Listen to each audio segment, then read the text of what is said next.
My work in the last 35 years has been to elucidate the nature of consciousness. I'm an endocrinologist, started off as an internist, went on to do neuroendocrinology, and I was seeing the interface between consciousness and biology. And sometime along the way, I started to go back to the ancient wisdom traditions of India, which thought of consciousness in a completely different manner. According to modern current interpretation of science, our consciousness is a byproduct of our brain.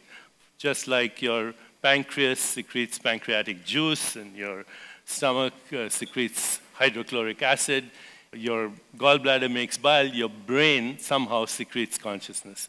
So if you have thoughts and feelings and emotions and desires and instincts and drives and imagination and creativity, it's just the dance of molecules. Now that paradigm is coming under deep questioning. And that is coming through the very technologies that we are talking about. You know, nanotechnology is giving us a hint into what's really happening in the universe. The universe is a nanotechnology workshop in the mind of God, in the infinite consciousness from where we all come. Everything that we call a structure in the ecosystem or in biology or in brain or in the physical world, everything that we call a structure is actually a process. There are no structures in the universe. Everything is in flux. The human body, for example, your body, is recycling every year. 98% of the atoms you have in your body weren't there a year ago. You recycle your stomach every 5 days, your liver every 6 weeks, your skeleton every 3 months. Your DNA, which holds the memories of millions of years of evolutionary time, the actual stuff, the raw material that makes up the DNA, the carbon, the hydrogen, the nitrogen, the oxygen, it comes and goes every 6 weeks like migratory birds. So at the end of 1 year, you've recycled your entire body. And you do it through processes like eating, breathing, digestion, metabolism, elimination, and importantly, your thoughts. How you think, how you cognize, thinking, eating, breathing, they're all one process.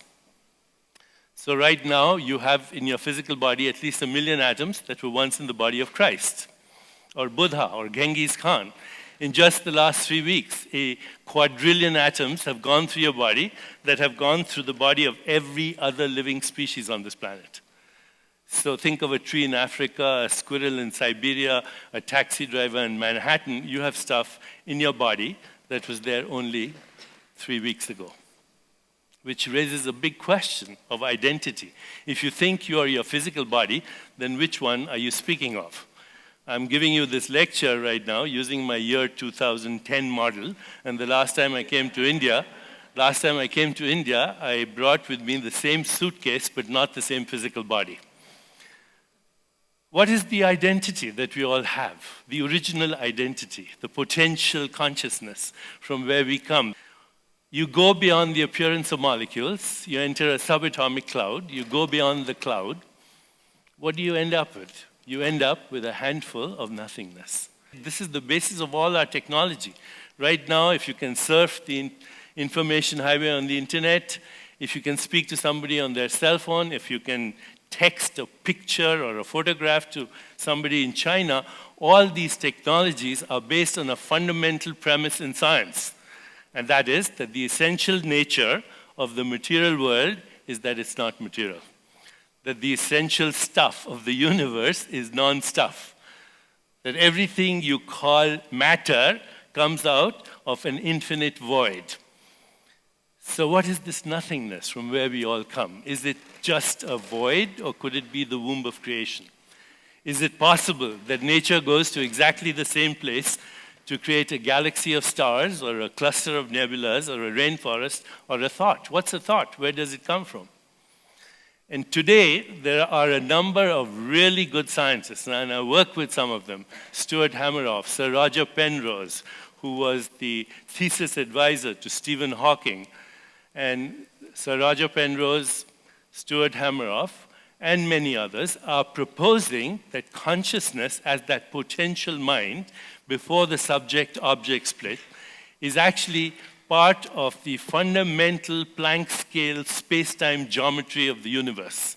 That if you go to the most fundamental levels of activity in the universe, say 25 times smaller, 25 times smaller in order of magnitude of an atom, you enter this level called Planck scale space-time geometry, where everything disappears, but what remains are the fundamental building blocks of nature: spin, charge, space-time, gravity, as potential. These are the fundamental building blocks of the whole universe, the physical universe.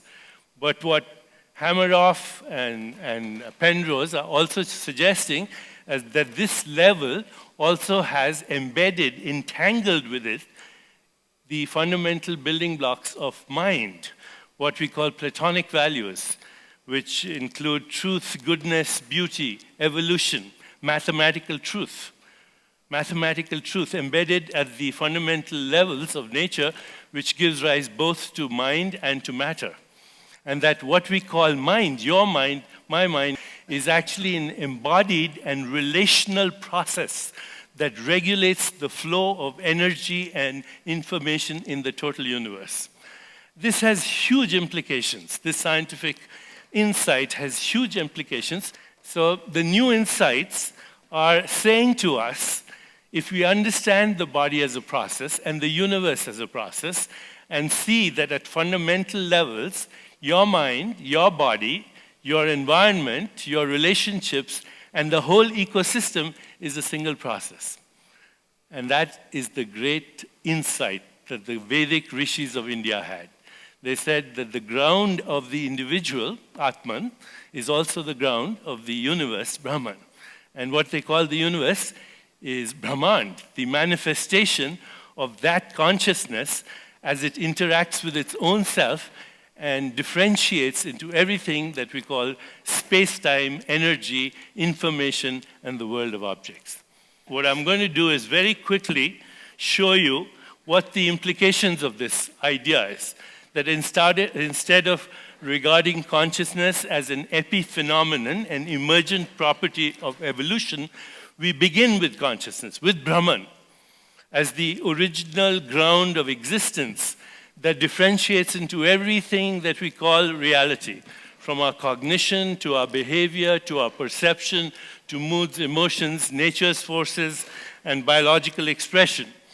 And then we understand well-being in the context of that larger worldview.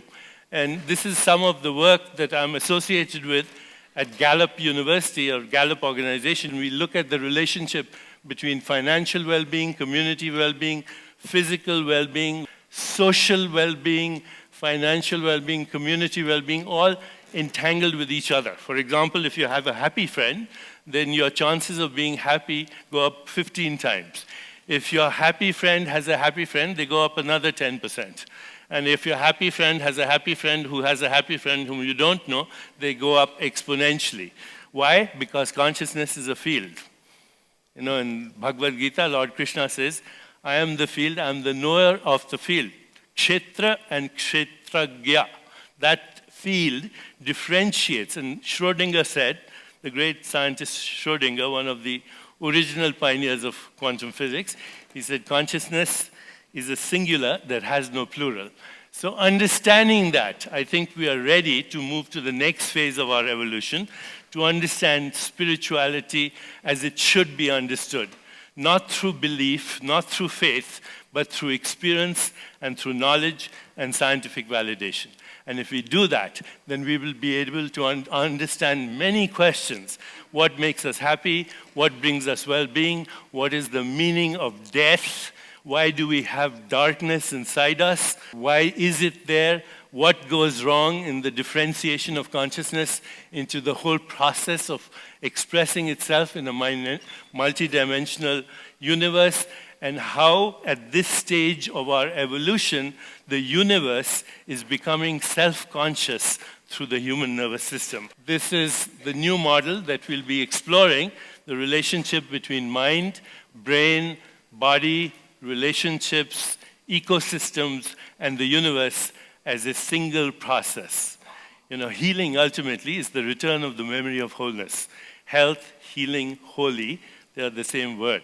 So ultimately, there is only one kind of healing. It is the holiness that we experience when we come back to our ground state. Thank you.